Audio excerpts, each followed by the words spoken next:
Gianni Villabruna, vai a dire alla gente di sinistra, Gianni.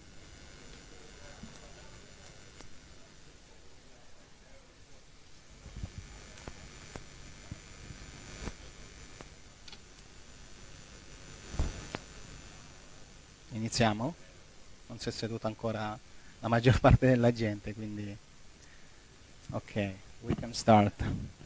Ladies and gentlemen, distinguished guests, good morning. On behalf of the Italian Chamber of Commerce in Romania, it is with great pleasure and excitement that I welcome you all to this prestigious event focused on the critical topics of energy, nuclear power and oil and gas industry in Romania.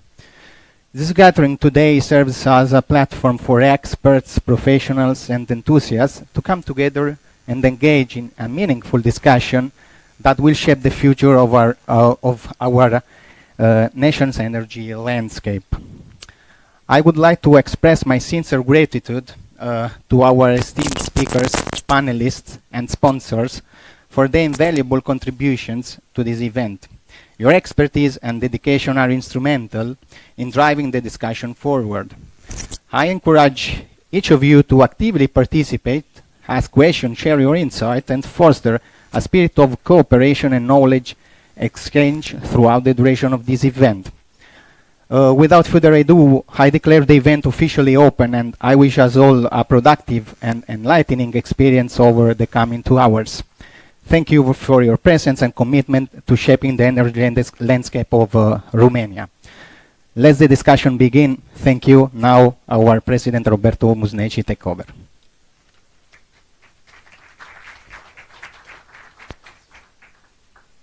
Giovanni, thank you very much. As usual, I'll be quick. This is the second event that we welcome everybody. First of all, again for the second event, it's a trilogy or something like that. So I don't exactly know when will be the third one, but the second event after the one we had a few months ago on renewables, that's today's dedicated to oil and gas and nuclear energy, will be a third event on circular economy. Now, the summary of, if you like, of the proceedings of the first event, you will find it in your booklet there, which contains, among other things, also a summary of the key takeouts of the previous event. This is the second edition of the Italian Business Magazine. This is the English version, but I guess soon we'll have also the Italian and the Romanian version. Of course, I thank the embassy, Ambassador Mangoni, which will be here hopefully in half an hour or so, has been retained in another meeting, but he will come and will make sure that he makes his address. But in the meantime, I'm very happy to see here Mrs. Alicia Rubini, the commercial attaché of the embassy, and Mrs. Soldini, the head of the trade agency.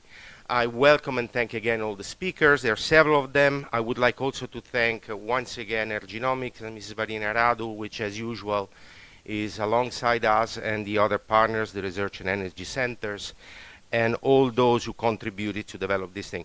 Now, I don't like bluffing my things into matters. Actually, I think the main effort, the main mission of a Chamber of Commerce is to provide a good platform for debate to experts, so that there is some content stemming out of the meetings. So I will not try to bluff my way into a subject that is your bread and butter day in, day out. I take it as a big opportunity because every now and then I learn a lot from these debates. Giovanni was also asking me to pay a fee because of what I learned during these debates. Of course, I refused. Having said that, and without further ado, I would really like to give the floor to next speakers. The topic that we'll mention today, of course, are the traditional one that you would expect in a context like this. Transitional low carbon economy, role of the gas in transition. Is gas still a transition resource? Because there has been a fair amount of debate. Decarbonization of the gas sector, which is connected to the first one, of course. Is it a gray resource or it's not? And of course, energy mix, role of nuclear energy goes without saying. People might, I don't know if there are some people that was talking last night that we had a long discussion on the dynamics of the price of energy and the current trend in energy production, energy consumption and stock, which clearly has an impact not only on its price but also on the value of the flow of projects which had been filed some time ago and now they're coming to fruition. And of course, pricing dynamics in the meantime have changed. Investment climate, again, it seems from the maneuvers, that the tax maneuver that is going to be approved shortly, that there is a lot of attention, how shall I put it, to foster consumption. There are some concerns among business community, not only the Italian business community, as to what extent we are really seeing a maneuver that fosters investments.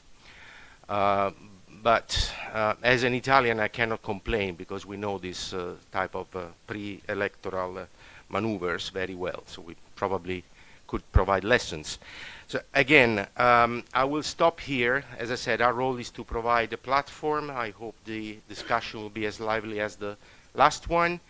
Again, I encourage you to go through the Italian Business Magazine and to contribute with your knowledge and money if you wish, but knowledge first and foremost, that's important. And of course to pencil immediately when in your diary when the third event of this trilogy will be decided by Giovanni and his team. And without further ado, I think you will do the moderation of the event, Giovanni, am I right? Excellent. Thank you very much and have a fruitful couple of hours. Thank you. No, dammi, aspetta un attimo. Ti sei preso. Okay.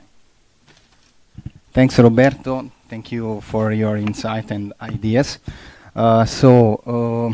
Let's move on with the next speaker of this session. I'm glad to introduce Mr. Dan Dragan, Secretary of State, Energy Minister of Romania.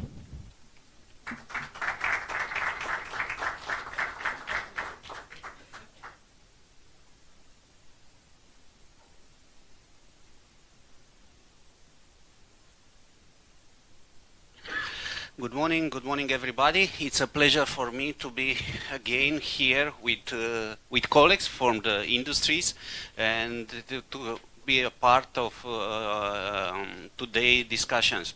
It's very important, first of all, saying good morning to ladies and gentlemen, of course, and it's very, very important to discuss about the future mix, about the transition, the decarbonization of the Romanian sector, and also how to improve to use natural resources that Romania still have in our circular economy, in the benefits of the Romanian and European economy.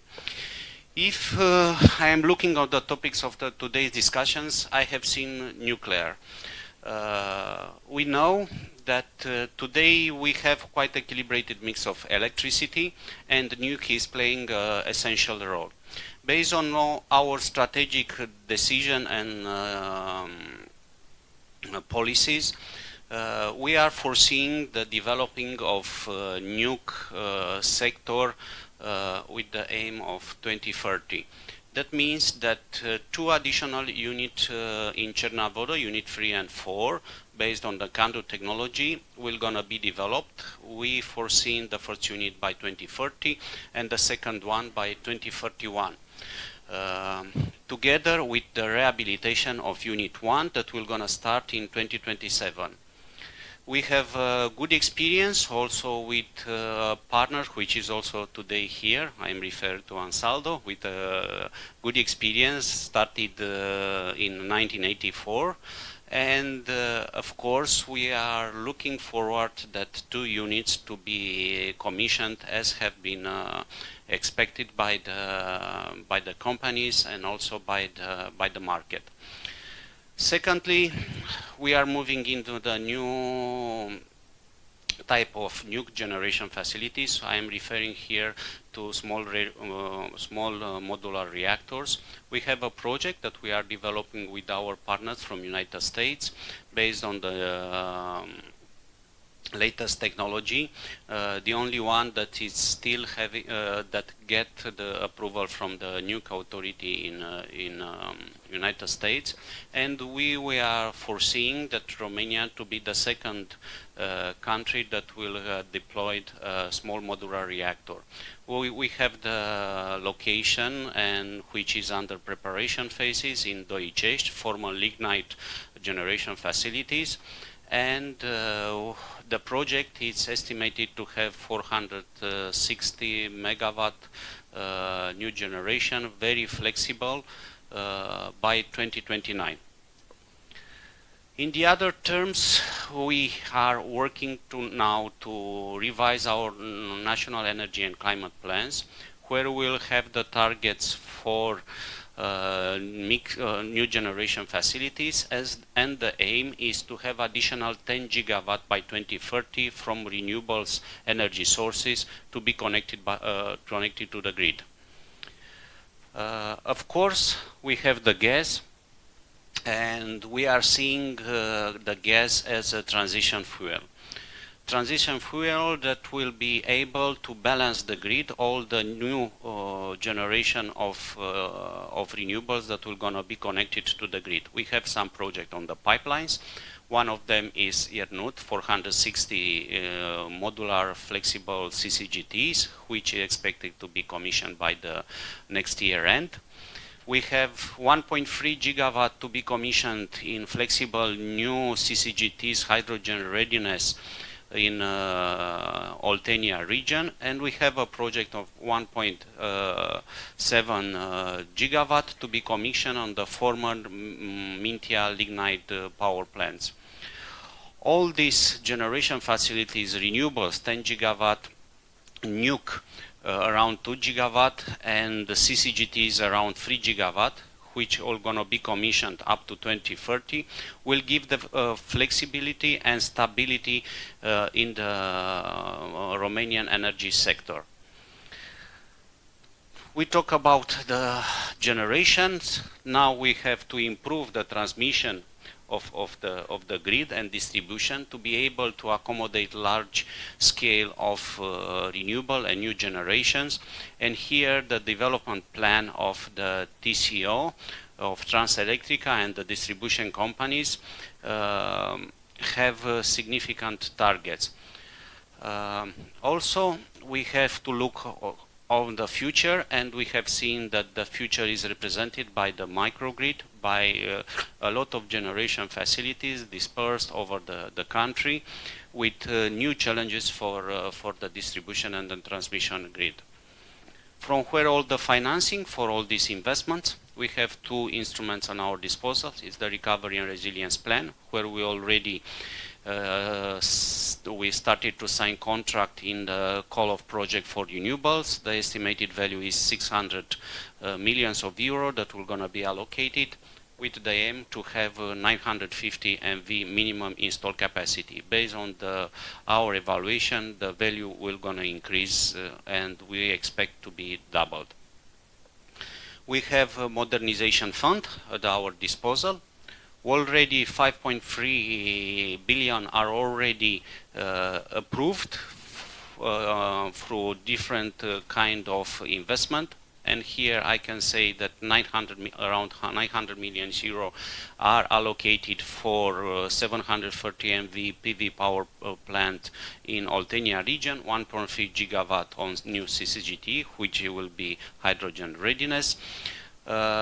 We have 1.3 billion euro already allocated for the distribution companies to improve and reinforce the grid. Already contracts signed. It's undergoing. It's a call of project. We have allocated around 450 contracts signed with Transelectrica for improving the transmission grid and the substation. We have a call of project or scheme already approved for improving the district heating network, around 590 million euro, and we have 2 billion approved for investment in renewables, which will gonna be allocated in 4 main call of project, one for public authorities, one for prosumers, industrials, one for independent power producers, and one for the companies which are acting in the agriculture field. Each one of these investment will be around 500 million euros. We are preparing for the next committee investment on the modernization fund, new investment in the distribution and transmission grid, also production in renewables in agriculture sector, and also investment in efficiency of railway transport sector.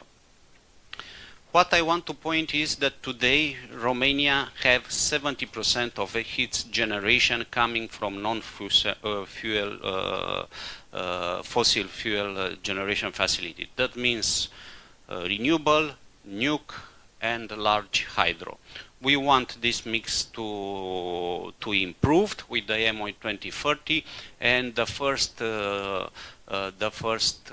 evaluation of the renewables target for 2030, we expect it to be around 47–48%. We know that Romania is sustaining the carbon neutrality by 2050, and I have no doubt that we are going in this direction. Why I am very sure that this will gonna happen, based on the investment project already financing some of with our partners, and I am glad to see that together with Exim Bank for United States that approve letter of intention of $3 billion United States dollars. Also Canada sent this letter of intention for additional $3 billion dollars for Unit 3 and 4 in Chernavoda. What is important, and I am seeing that as I mentioned previously, I am quite confident that this will gonna happen, is due to the fact that also we have a decarbonization law approved by the Parliament, a decarbonization law that already produce effects, and the aim is that by 2032 no generation based on solid fuel to be in place on the Romanian market. Also, I have seen the decision of the Ministry of Finance and Ministry of Energy for creation a new company in the hard coal region, intensive region, with the aim to make this transformation and transfer from hard coal to the renewable production facilities. So I will stop for the moment on this. I'll be at your disposal for several questions, and I hope that I will be able to answer to them. And again, I am very glad and hope to have a fruitful discussion today. Thank you.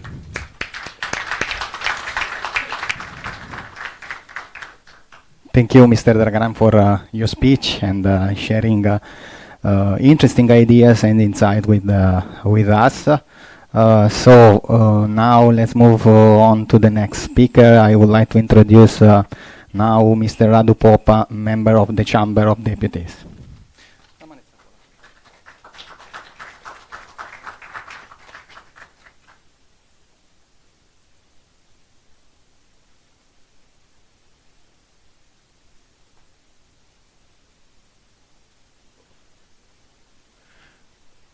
Good morning. Usually politicians are coming to this kind of conferences well dressed up, reciting messages from the political parties already approved. But I don't know any patriotic poems, and I don't have received any messages from my own organization. So we'll have to take the risk together for the next 5 minutes, because I will not be so optimistic like Mr. Secretary of State Dragan was it. So, Senior President Musneci, Secretary of State Dragan, Mr. President Boda, Mrs. Varinia Radu, Signore, Signori, ladies and gentlemen, I'm honored to be among the speakers of this important conference, given the audience so specialized in energy topics. I will pass through every topic with a small comment, hope to achieve your expectations. The transition fuel topic is a very generous one, because the transition is always about the future. But it's difficult to predict how the transition will play out, given that it depends on a complex combination of factors such as technology, finance, and international cooperation. Behind all that is an unprecedented technological evolution. So we must be prepared as citizens, as society, as companies, as government, and the public, civic, or private authorities to live a period and pronounce uncertainty. I think we are at the cross of decision that will shape the European economies for the next 100 years, at least. The European Union launched the Fit for 55 and the Repower Offensive, and the United States took the initiative for environment. So we can say we're in the third phase of industrial revolution, because we had an era of energy for peace when we put together all the kind of fuel to build peace after war. We went through an era for energy for development, and now we are in an era for green and for health of the planet. But the desire for a green economy and transition cannot be achieved without taking into account the energy specificities of each country. For the energy transition to be a successful one, the first benchmark from which we should base our arguments is the competitive advantage given us the availability of resources, such as natural gas. And when I say this, I think that Romania has an important onshore resources in Transylvania Plateau, the Caragele, where we have the largest reservoir of gas discovered in the last 30 years, and one more in Titu in Dâmbovița. They cannot ignore the natural gas resources in the Black Sea Basin. The recent decision of OMV and Romgaz to start production and exploitation is a very important one.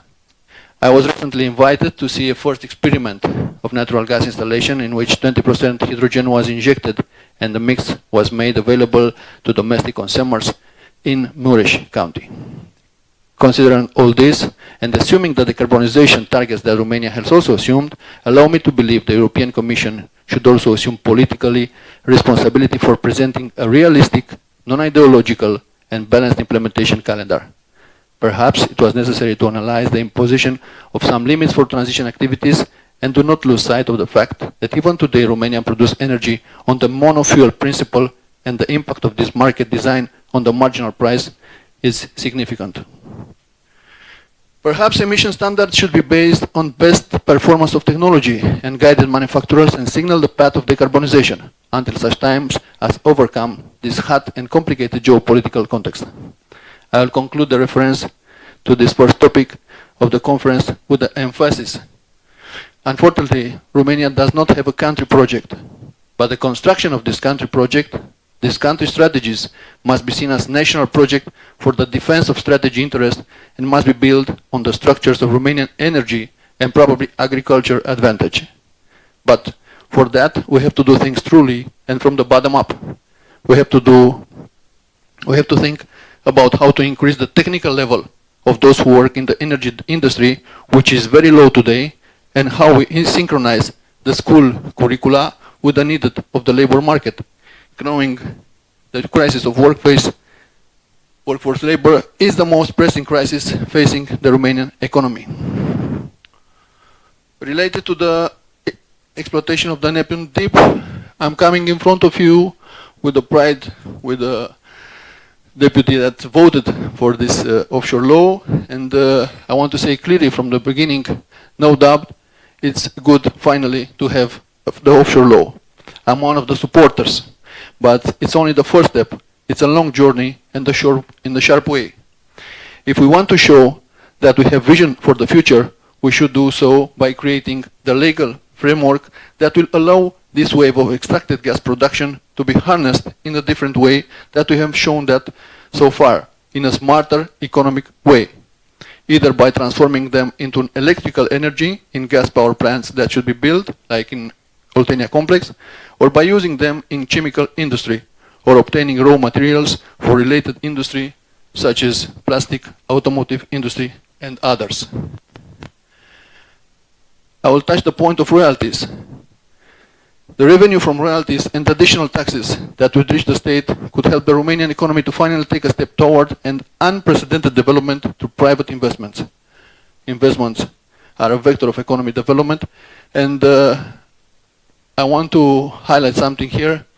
Do not make a mistake with which I've seen usually many leaders of opinion in Romania is doing.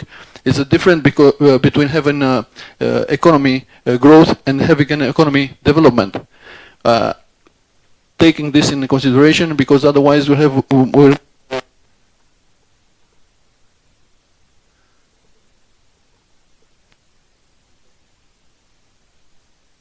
I hope it's not from the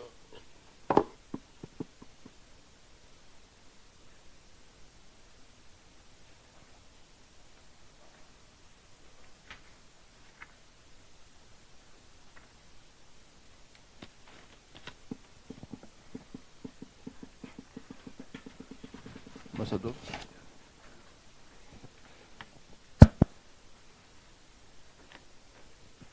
So I was saying is a difference between having economic growth and economic development, with all the consequences coming from this unforced error. The investments and the development project of the state-controlled companies are unacceptably delayed, in my opinion. Out of a dozen at conference that I have listened for the last 5-6 years, all the managers have the impeccable diction, but still we are the only country in the European Union that felt the need to involve the Romanian State Defense Supreme Council in the approval of some investment objectives, and today, after more than a year, none of these projects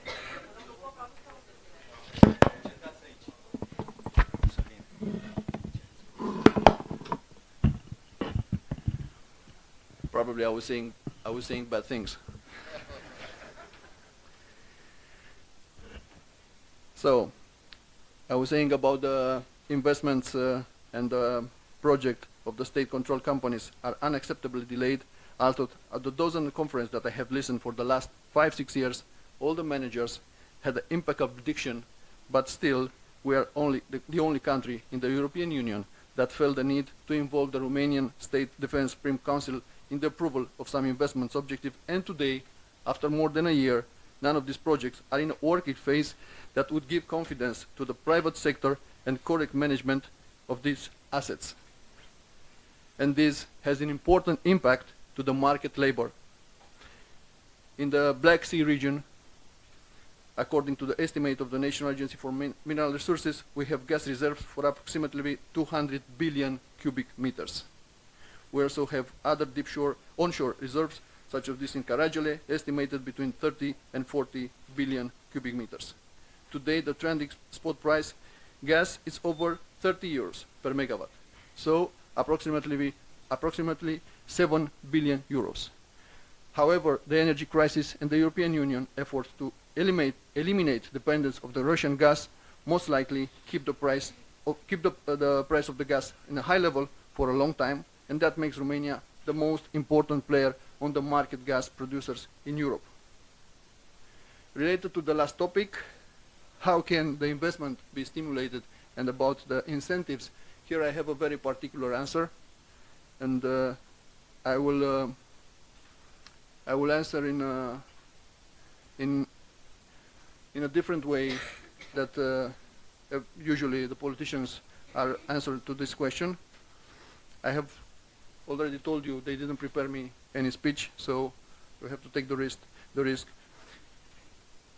Unfortunately, we have to admit that the significant political decision makers of the previous governments failed to management and the relationship with the energy giants like Enel and ČEZ. And for this reason, my political generation has a fight to do. We have to correct these perceptions. And the answer, believe me, is something much more difficult than we can give it to an incentive. I strongly believe it doesn't matter how many projects and how many strategies we will create and how many incentives we will give if we don't restore the hope of entrepreneurs in the political environment, if we don't convince the entrepreneurs to keep fighting to refuel their hopes with the patience and trust, and if we don't inspire the businessmen to open new companies and to open new investments in Romania, to accept them to re-engage again in the energy competition, then the direction is wrong. It's also true the speeches don't solve all the problems. But if we don't do politics cool again, and important again, and relevant again, the entire economy is on the wrong way. We will have no chance to tell the Romanians from the diaspora to return to the domestic labor market, and this to be a shorter and good way to decrease the pressure under the cost of workforce, which is directly connected to the final price of all the commercial products and services, and no less important, but no less important at all, with the project implementation period of time of those who work with the European funds better understand what I'm saying. I'll make a short comment related to the shortage of labor market, because I was reading yesterday a report, the economy impact of the labor shortage for the year 2022, defined as loss in productivity, is estimated at 4 billion euros. That means around 10% of nominal GDP growth in 2022. This estimated labor shortage included 145,000 people and an average labor productivity of 3,000 euros per person, without taking into account the particularities of each industry and profession.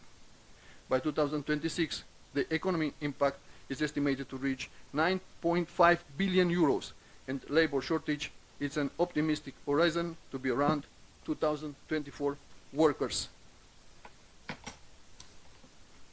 With this less optimistic vision than Mr. Secretary of State Dragan, I'm closing my speech, thanking you for kindly listen to me.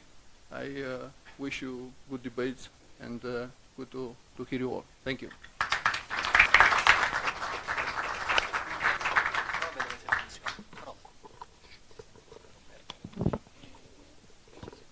Sì, grazie. Allora, in maniera molto breve, il nostro ambasciatore è arrivato, come previsto ha mantenuto la promessa che sarebbe venuto come sempre ai nostri eventi, anche al primo sull'energia, adesso al secondo e a tutti gli altri eventi che organizziamo, quindi lo ringraziamo. Ambasciatore, fino adesso abbiamo avuto...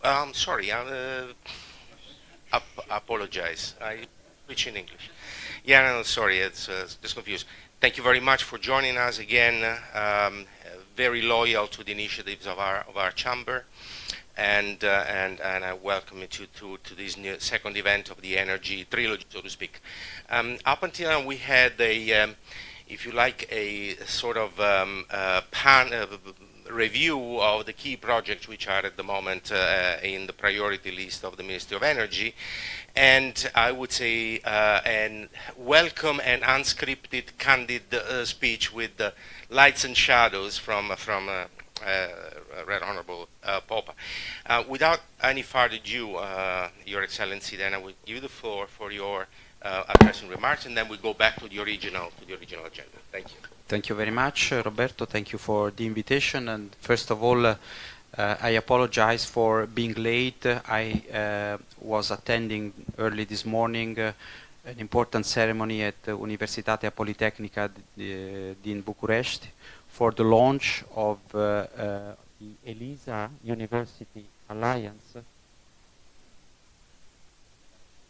ELISA University Alliance, which sees the participation of Scuola Normale Superiore and Scuola Superiore Sant'Anna from Pisa, two important Italian universities participating in this alliance. So I had to attend this ceremony. I would like to thank the Chamber of Commerce for inviting me to this conference, for organizing the second event on such an important topic, and also I would like to thank State Secretary Dragan for his presence today, for showing an unwavering support of Italy and showing the strength of the bilateral ties between our two countries in this strategic field. This event is the third in a series of seminars on the topic of energy, and it is no mystery that today energy and energy-related issues are one of the top priorities for everyone, for governments, for international institutions, but also to firms, private sector, and citizens. Today's world is a world highly dependent on a steady supply of energy. Yet, at the same time, we live in an extremely complex moment where energy is not only the fuel of development, but also of disruption. Energy means security nowadays and crosses, therefore, the patterns of defense of our principles and values in the framework of the Euro-Atlantic community. I wish to recall the lecture given by Mircea Joana, NATO Deputy Secretary General, at the Oil and Gas Ploiești University last Monday about learning the necessary piece and the link to sustainable energy and security. It is for these reasons that addressing the subject is now a necessity. We already talked in previous events of renewables, and today we are focusing on oil, gas, and nuclear power. While these may seem more traditional sources, we should not quickly discount them as so. Technology in these fields has been advancing steadily over the last decades in order to ensure a better exploitation of finite resources such as oil and gas. Meanwhile, nuclear power has gained traction as an alternative transitional source on the way to reach the ambitious goals set both by the COP conferences and the European Union. Italy has played an active role in all of these developments, and namely in Romania. As we do not have many energy sources ourselves, we are not as lucky as Romania. We have invested into optimizing the use of energy, and the fruits of these investments can be seen in the great presence of Italian companies in the energy field. Some of them are here today, and I am particularly proud to see them and to highlight the contribution that these firms have given to the Romanian energy sector, be it renewables, be it the nuclear, be it the oil and gas. Ansaldo Nucleare has cooperated in the building of the Cernavoda power plant, thus contributing to reach about 20% of the electricity generated in the country.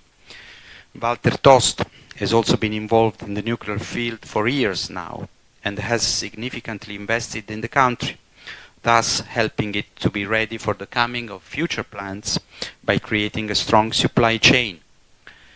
Saipem is another key player, and its expertise has been most recently been recognized with the awarding of the important contract for the exploitation of the Neptune Deep fields.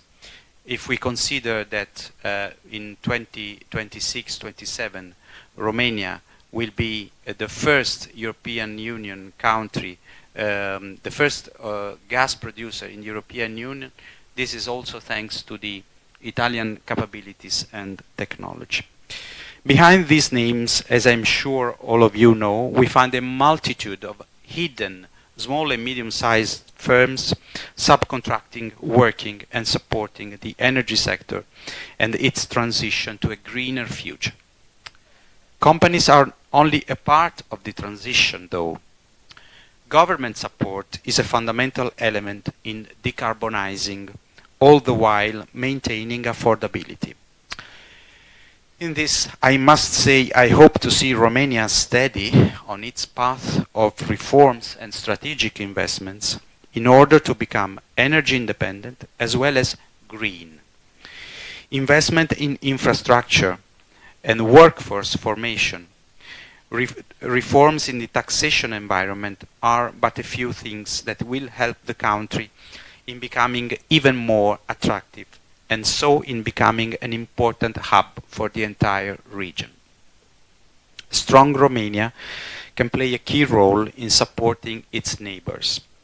While some significant measures have already been taken, the future reconstruction of Ukraine after the war and the deeper interconnections with Moldova are great opportunities for the Romanian energy field. Italy hopes to contribute to these ambitious goals, as shown by the Ukraine Reconstruction Conference held in Rome a few months ago. And what a better place to start than here in Romania. And from this point of view, I would like to highlight the project launched by the New Strategy Center to host in Romania, in Sinaia, in mid-December, a conference focused on the role of Romania for the reconstruction of Ukraine.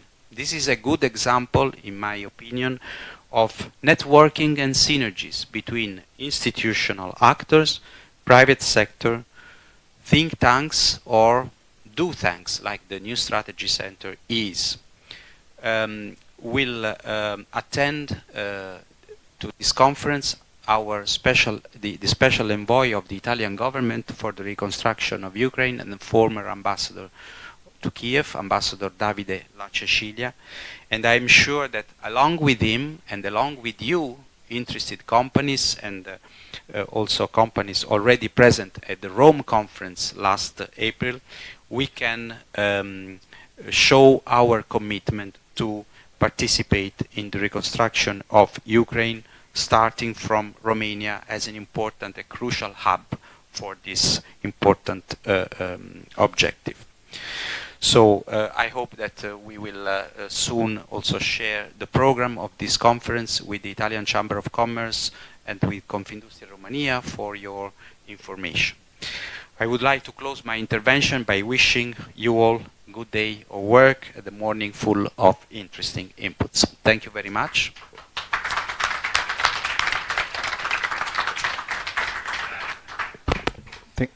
Thank you very much, Ambassador Mango. You really touched a whole series of relevant points, actually. Energy, not only as from the security standpoint, but also as an element of disruption in the economy and society at large. So every transition really disrupt, if you like, a catalyst for development, not only large enterprises, but also small and medium enterprises. And then, of course, the critical role of the public sector, again, as a facilitator to foster this process. The conference on the Ukrainian reconstruction is certainly something that we as a chamber will take good note of. There has been a similar event in competition, if you like, also in terms of reconstructing Ukraine when this war will be over. It's really a milestone that might create and that panel of interests that help us to play a role in that exercise. Thank you very much. And Giovanni, shall we go ahead? Thank you, Roberto, and to our ambassador for the speech. I'm glad to introduce our next speaker of today's conference, Mrs. Varinia Radu, founding partner in Energynomics.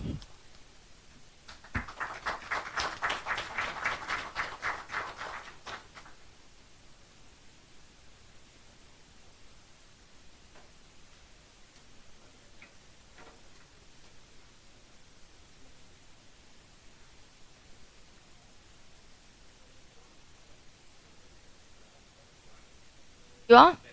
Cred că merge. Bună ziua, good morning, Your Excellencies, ladies and gentlemen. I'm very honored to be here. Thank you very much, Italian Chamber of Commerce and President Roberto Musneci.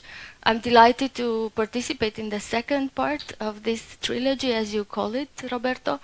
And I congratulate you for the theme of today's event. I think it is important for us to talk about the transition, but not forget about the technologies and the industries that have been the backbone of the energy industry for so many decades, especially for Romania.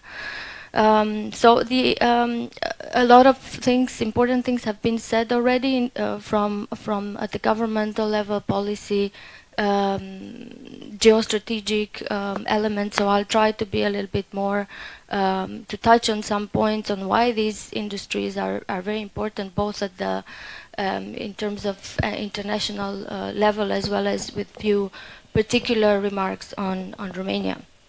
The energy crisis prompted by the war in Ukraine has led to reappraisal of the energy transition and thrust two contentious sources of power, nuclear and gas, back into the spotlight. Their inclusion in the EU taxonomy of sustainable investments earlier this summer bring more clarity for their future role in the energy mix. And this clearly plays in the advantage of Romania in particular. Why is that? Because Romania has historically a very balanced energy mix, whereby nuclear, oil and gas had each an important, almost equal share in the market. Romania is blessed with significant domestic resources in oil and gas and plenty of knowledge and experience in the sector, as well as has well-suited depleted fields to be used for the implementation of transition facilitating technologies like carbon capture and storage. By the same token, Romania has successfully operated nuclear plants for the last 3 decades and has domestic research center and talent to continue to develop its nuclear activity. I think it's been reported that the Chernavod reactors are in top 3 in the world in terms of operational efficiency. Why it's important to look attentively for what the nuclear power can offer. Nuclear power plays a significant role by providing low carbon source of electricity. It has low emission, generates electricity with minimal greenhouse gas emissions, contributed to Romania's efforts to reduce carbon dioxide emission and combat climate change. It also provides energy security. As has been said, nuclear power provides a stable and reliable source of energy. It also is a reliable baseload power. Nuclear power plants can provide electricity continuously, ensuring a consistent supply of energy to meet the country's demands and alleviate the imbalances created by the increase of share of intermittent sources.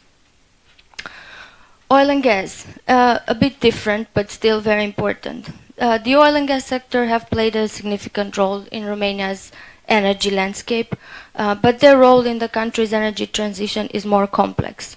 While we have a lot of reserves and Romania has been historically a net export of natural gas, the focus is shifting towards renewable energy sources. Nonetheless, the oil and gas sector still contribute to Romania's energy transition in several ways. As a transition fuel, natural gas produces fewer emissions compared to coal and oil and can serve as a transition fuel as Romania moves towards a more sustainable energy mix. Natural gas can be and is probably going to be used, as we heard, quite a lot for heating purposes, providing a cleaner alternative to what we had historically based on coal. As an energy infrastructure, the existing infrastructure for oil and gas production, transmission, distribution can be repurposed or upgraded to accommodate hydrogen and other renewable sources, facilitating, again, the transition.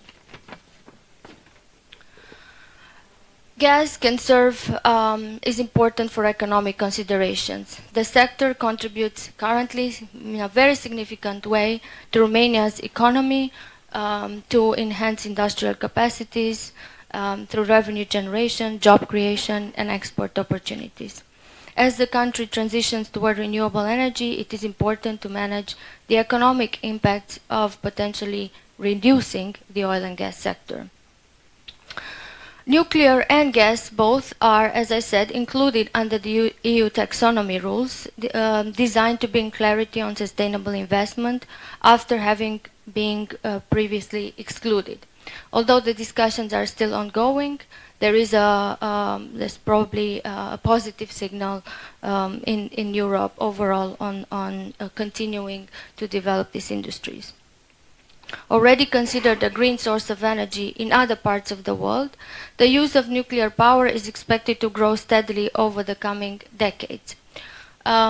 Countries in Central Eastern Europe, quite a lot of countries are following suit, with Romania, like Poland, who last week announced signing the engineering contract for new capacity nuclear with Westinghouse, but the likes of Czech Republic and Bulgaria are very actively pursuing the same. On gas, in the absence of economic carbon capture solutions, which are crucial for its green credentials, the unabated gas is expected to be phased out by 2050. However, national companies like Romgaz will likely play an important role in the sector, helping implement national policies and regional strategies. In the last few years, all of the studies have shown that a rise in the importance of the national oil companies. Recent data show that such international oil and gas majors are actually refocusing on their core activities, especially those outside Europe.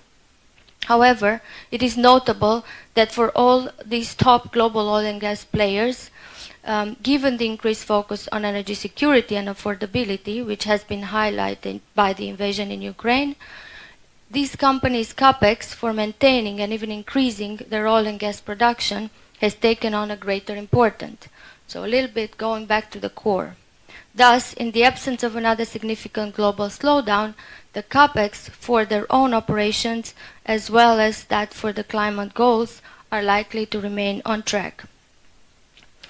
In terms of Romania, for gas, having said that, I think this is probably the last big chance for Romania to play a significant role.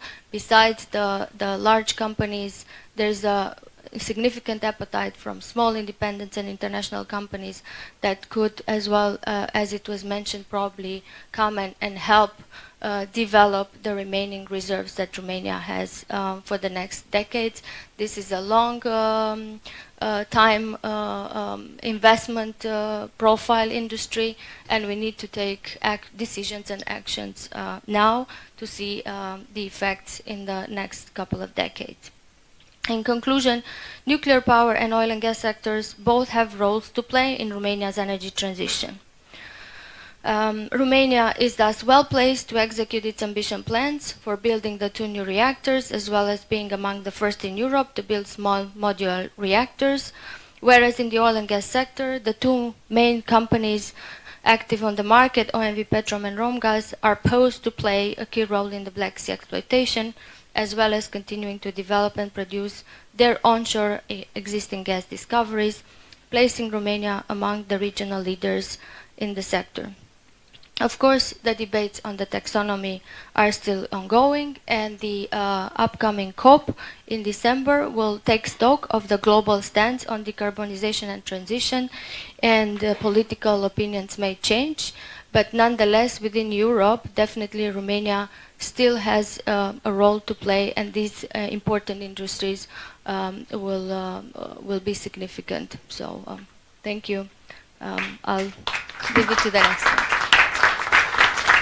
Thank you, Varinia. Thank you very much. Now I'm glad to introduce our last but not least speaker of today's conference, and also the moderator of our discussions, Mr. Corneliu Bodea, President of the Romania Energy Center. Please.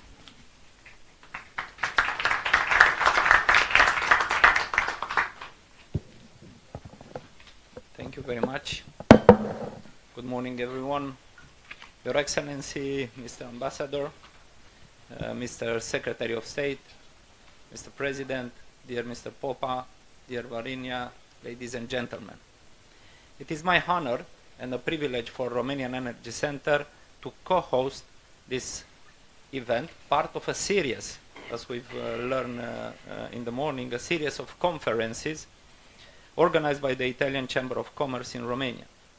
Renewable energy sources in May 2023 and energy efficiency and circular economy, which is going to come early 2024. This event is dealing with 2 key sectors: enablers of energy transition and providers of energy security, clean and affordable energy, namely nuclear power and oil and gas. Romania is firmly committed to green its economy and transition towards clean and renewable energy sources. cleaner renewable energy sources are the legacy we have to leave to our next generation. But we also must understand the current context and decide the best transition scenarios. Maybe this is why such conferences and such topics are very important for the future of our energy sector.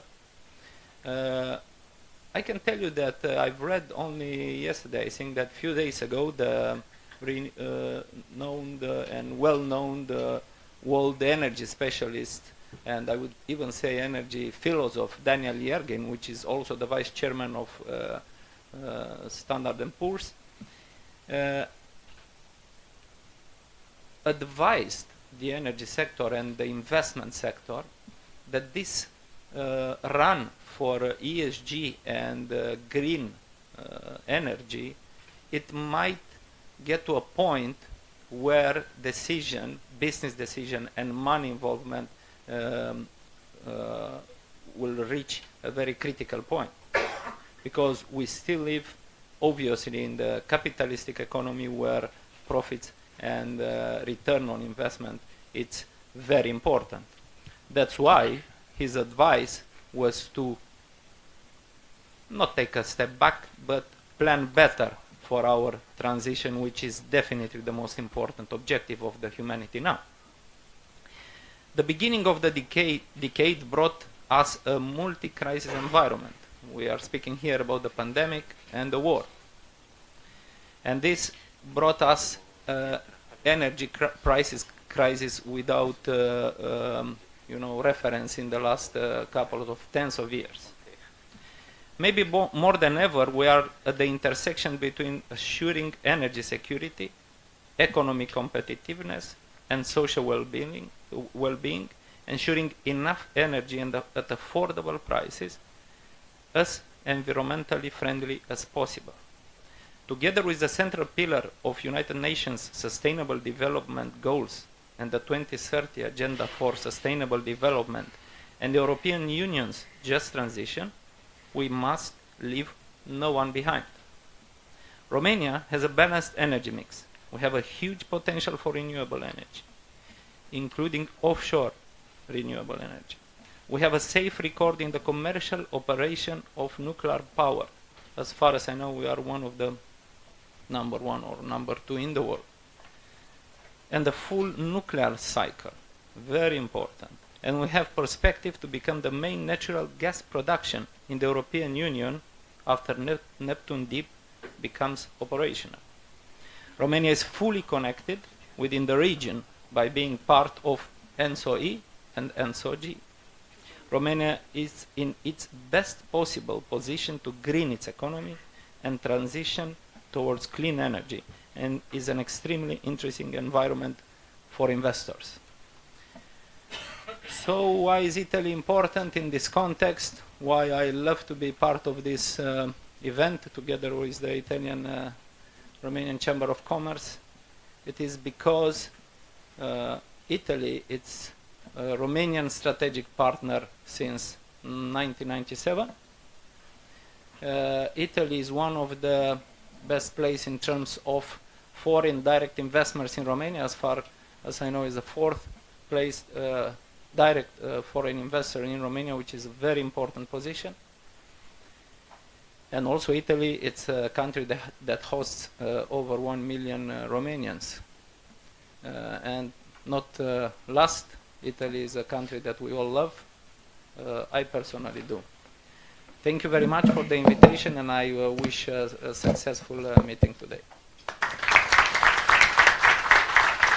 Thank you. Thank you. Let's take 5-minute breaks in order to change our panels. Okay?